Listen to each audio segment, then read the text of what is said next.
Hey, what's up guys? Andy here, and today we're going to be going over High School Prodigies Even Have It Easier in Another World, episode 10, titled, It Seems Ringo's Worked Up the Courage to Become a Hunter. Now, this video is coming out about an hour and a half late. I apologize. For some reason, this POS computer that's legit already broken and hanging in pieces decided it didn't want to accept USBs today. So I had to go through a whole concurd of fucking bullshit to fix it. With that being said, it's fixed for the moment. So hopefully it's permanently fixed. And the reason why USB isn't a problem, I couldn't connect my Blue Snowball, and I tried to record the audio and it sounded worse than this. Like, I know this audio isn't perfect, but trust me, it's a lot better than my older audio. Go check it out if you don't believe me. But with that being said, we also have to go over the episode from last week that I missed. Episode 9, It Seems Tsukasa Has Everything Figured Out. Now, this episode was all-out war. I mean, like, legit hand grenades, fucking attempted murder on Gustav by the Azure Brigade, that led into a huge fight.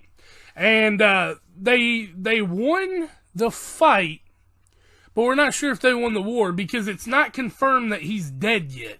Like, at all. Not confirmed. So, he went out in a huge blaze of glory, but we don't know if he's dead completely. We also had a naked massage scene that went on for far too long, and, Akatsuki was kind of stuck in the middle of it, so good for him, even though they kind of hinted at him liking guys, so I don't know if he enjoyed it, but the final question was, do you think we'll be able to get along with the Azure Brigade? And Tsukasa says impossible. But with that being said, guys, let's go ahead and jump right into this review. If y'all do enjoy it, don't forget to like, comment, and subscribe to the channel. And let's just get right into episode 10.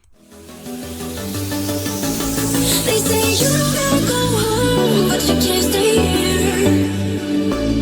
And no, I don't wanna be alone in the world out there. So we start the episode off with a recap of them basically saying, can we trust them?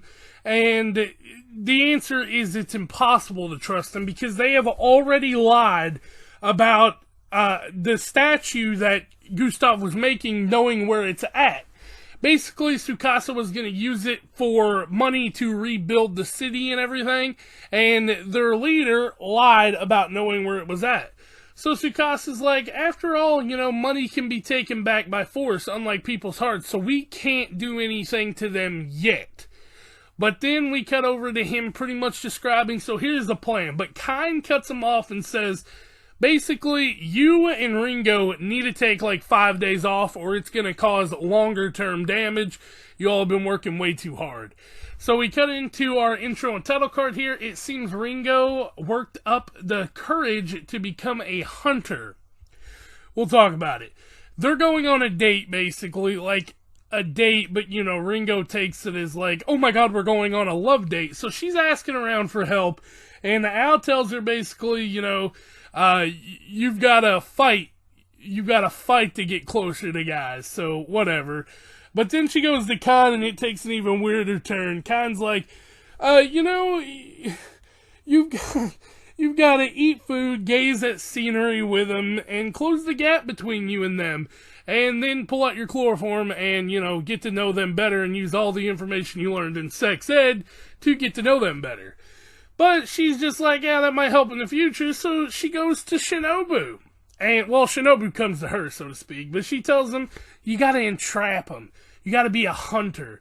And so today, she's gonna be a love hunter. So, she's basically going in. At this point, I thought, okay, this is just straight filler. But it's not, because we got a huge piece of information. We cut to her backstory. We find out that she is a genetic test made by her mother. So basically, her mom genetically bound her together, and that's why she's so smart. And she kept winning all these awards, and her mother eventually got, jealous of her. And she says here, don't get full of yourself. You're just a manufactured product. I never should have given birth to a monster like you and left. And that's when she was struggling to find a purpose in life. When Tsukasa asked her to fix a pocket watch, and then, she just started fixing stuff for him every day. And eventually she said, no, I want to go find my own stuff. And he's like, that's great. And she sees him, and he's returning all this stuff to this little, like, hand-me-down shop. And basically she finds out he was just doing it to keep her busy. That way she didn't, like, kill herself or go something worse, you know?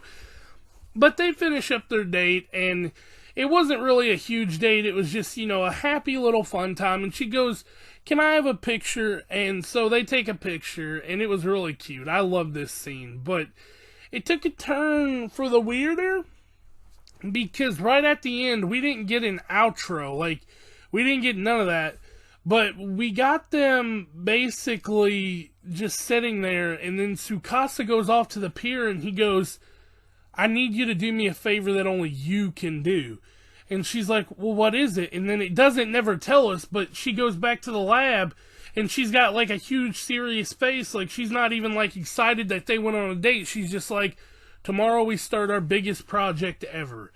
But with that being said, guys, this was the review. I hope y'all did enjoy. Like I said, I'm sorry it was late. I could not do this without my snowball. The audio would have been god-awful. But, yeah, with that being said, if y'all did enjoy it, don't forget to like, comment, and subscribe, and I'll catch y'all next time. Peace out. This is our identity.